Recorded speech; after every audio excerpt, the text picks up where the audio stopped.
በመካከለኛው ምስራቅ ምድር ላይ ሌላኛው እጅግ ሰቅጣጭና አስፈሪ ከታሪክ ምዕራፍ እየተጻፈ ይገኛል። ለዓመታት በውጥረት ተከቦ የቆየው የቀጠናው ፖለቲካ አሁን ወደማይመለስ የታሪክ አዙሪትና ወደ ከፋ የዓለም አቀፍ ግጭት ውስጥ የገባ መሆኑን የሚያሳዩ ክስተቶች በየሰከንዱ እየተከሰቱ ነው። የኢራን አየር ዛሬ በጥይት ጩኸት፣ በባሩድ ጭስና በሚያስገመግሙ ሚሳኤሎች ድምፅ ሊሞላ ጥቂት ሳምንታት ብቻ ቀርተውታል። ከቤጂንግ እስከ ቴህራን የተዘረጋው ምስጢራዊ የጦር መሳሪያ ድልድይ በመቶዎች የሚቆጠሩ የቻይና ምርት የሆኑ አውዳሚ ሚሳኤሎችን ወደ ኢራን ምድር ሊያዘንብ መሆኑ ተሰምቷል። ይህ ክስተት ተራ ወታደራዊ ሽያጭ ብቻ ሳይሆን የአሜሪካና የእስራኤልን ወታደራዊ የበላይነት ከመሰረቱ የሚንድ የመካከለኛው ምስራቅን የኃይል ሚዛን ለዘላለም የሚቀይርና የሶስተኛው የዓለም ጦርነት መለከት የሚመስል የታላቅ ጥፋት መጀመሪያ ነው። እንደ ሮይተርስ የዜና ወኪል ዘገባና የደህንነት ምንጮች መረጃ ከሆነ የኢራን እስላማዊ ሪፐብሊክ ከቻይና ጋር በደረሰችው ምስጢራዊ ስምምነት መሰረት በሳምንታት ጊዜ ውስጥ በመቶዎች የሚቆጠሩ በትከሻ የሚተኮሱ እጅግ ዘመናዊ የጸረ አውሮፕላን ሚሳኤል ተኳሾችን ልትረከብ ነው። ይህ ስምምነት ከ300 እስከ 400 የሚደርሱ የኪው ደብሊው 12 እና ኤፍኤን 16 ሚሳኤል ስርዓቶችን የሚያካትት ሲሆን የገንዘብ መጠኑም ከ60 እስከ 70 ሚሊዮን ዶላር ይደርሳል ተብሎ ይገመታል። የግዢ ኢራን ከአሜሪካና ከእስራኤል ጋር በገባችበት እጅግ አውዳሚ ጦርነት ምክንያት የተቦረቦረውን የመከላከያ አቅሟን ለመጠገንና በስትራቴጂካዊ ስፍራዎቿ ላይ የተጋረጠውን የአየር ላይ ጥቃት ለመመከት የምታደርገው ተስፋ የቆረጠ ሙከራ አካል ነው። የኢራን የጦር መሐንዲሶች በቤተ ሙከራዎቻቸው ውስጥ አተሞችን ለመሰንጠቅና አዳዲስ የጥፋት መሳሪያዎችን ለመፍጠር በሚደክሙበት ወቅትም የቻይናው ድራጎን ደግሞ የብረት ዝናቡን ለአንበሳው ቴህራን ለማቅረብ በሩን በሰፊው ከፍቷል። ይህ ስምምነት እጅግ አደገኛ የሚያደርገው እነዚህ ሚሳኤሎች ያላቸውን ረቂቅና ገዳይ ባህሪ ነው። ኪው ደብሊው 12 እና ኤፍኤን 16 የተባሉት ሚሳኤሎች በተለይ ዝቅ ብለው የሚበሩ የጦር አውሮፕላኖችን፣ ሄሊኮፕተሮችንና ሰው አልባ ድሮኖችን በአይን ጥቅሻ ውስጥ አመድ ለማድረግ የተሰሩ ናቸው። የእስራኤልና የአሜሪካ እጅግ ዘመናዊ የጦር አውሮፕላኖች በኢራን ሰማይ ላይ እንደ ልባቸው እንዳይመላለሱ የሚያደርገው ይህ የቻይና መሳሪያ በቀጠናው ሊኖር የሚችለውን ማንኛውንም አይነት የአየር የበላይነት ዋጋ ቢስ ያደርገዋል። እነዚህ ሚሳኤሎች በትከሻ የሚተኮሱና በቀላሉ ከአንድ ቦታ ወደ ሌላ ቦታ የሚንቀሳቀሱ መሆናቸው እንደ ቋሚ የመከላከያ ጣቢያዎች በቀላሉ ተለይተው ሊመቱ አይችሉም። ይህ ማለት የአሜሪካ ሳይንቲስቶችና ወታደራዊ መሪዎች ለዘመናት የለፉባቸው የስቲልስ ቴክኖሎጂዎች አሁን በቻይናውያን ዲጂታል ሰይፍ ሊሰነጠቁ ነው ማለት ነው።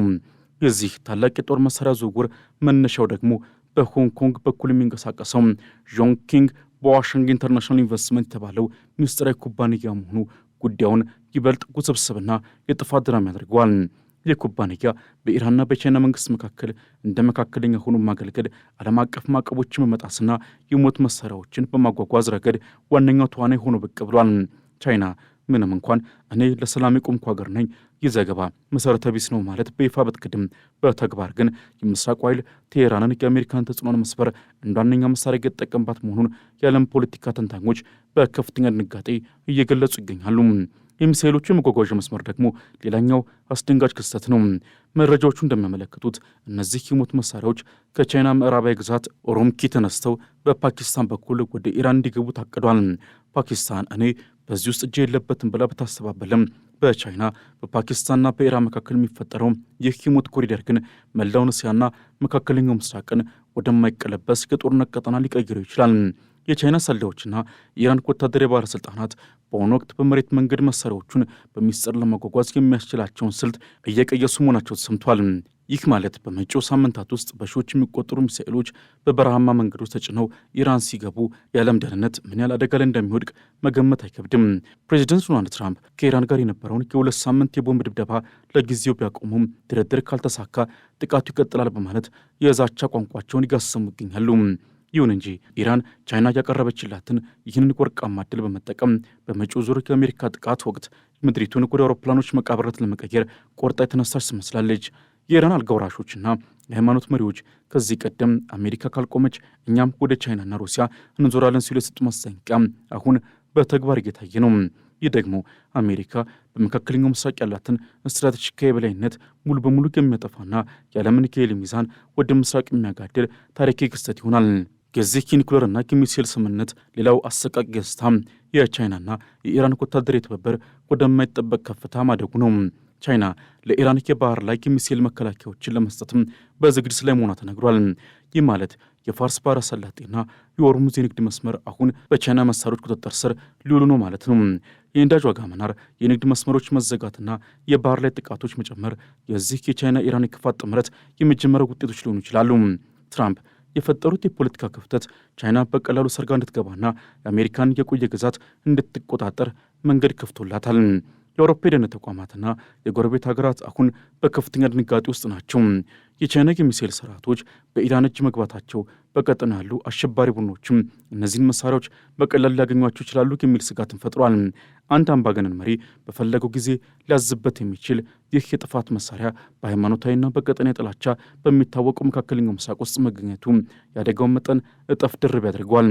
የሰው ልጅ ለዘመናት የገነባው የዓለም የሰላም መዋቅር አሁን በቻይና ሚሳኤል ክንፎች ላይ ተጭኖ ወደ ጥልቁ እየነጎደ ይገኛል።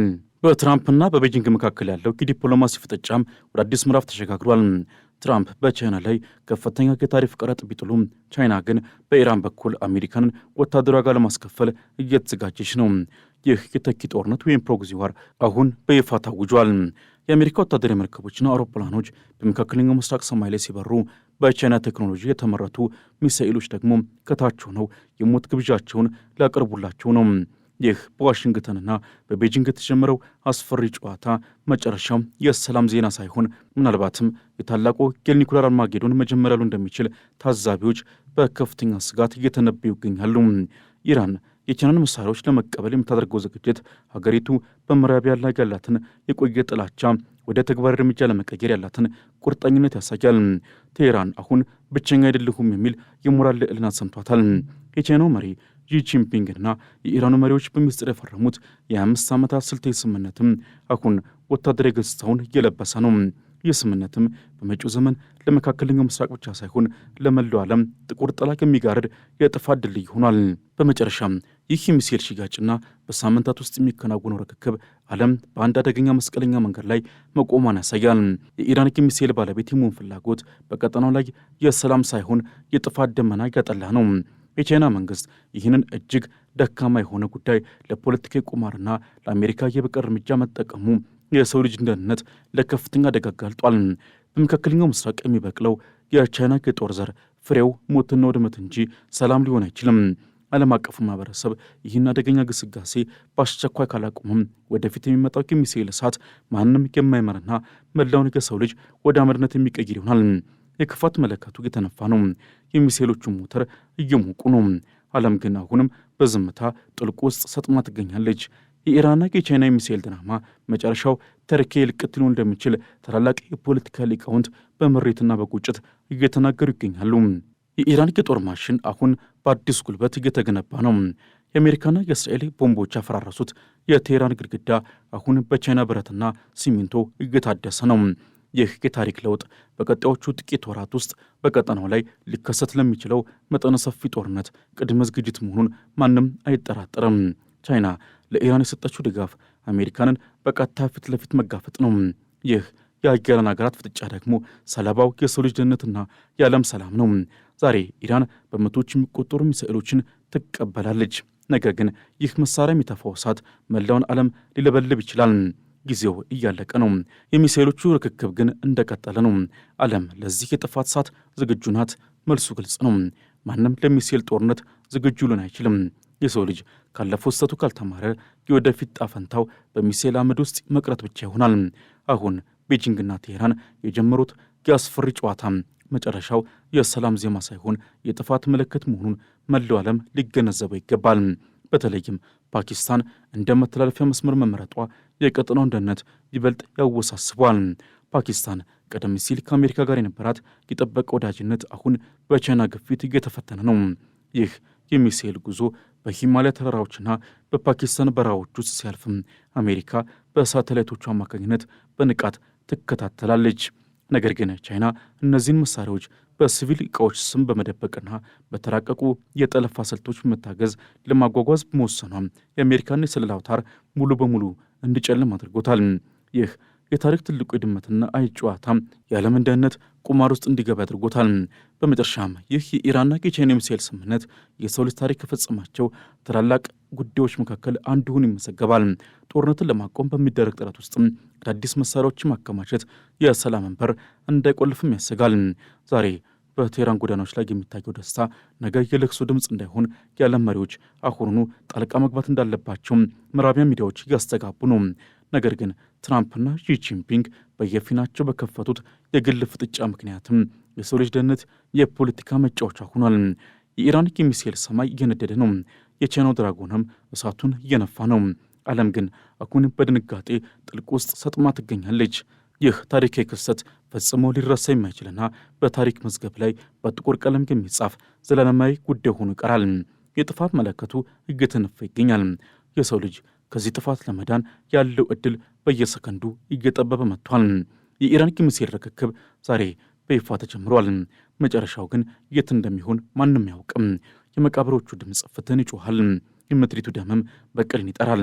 ተፈጥሮም እየተቃጠለች ትገኛለች። የሰው ልጅ ካልተመለሰ ግን ከዚህ ሰዓት የሚተርፍ ምንም ነገር አይኖርም።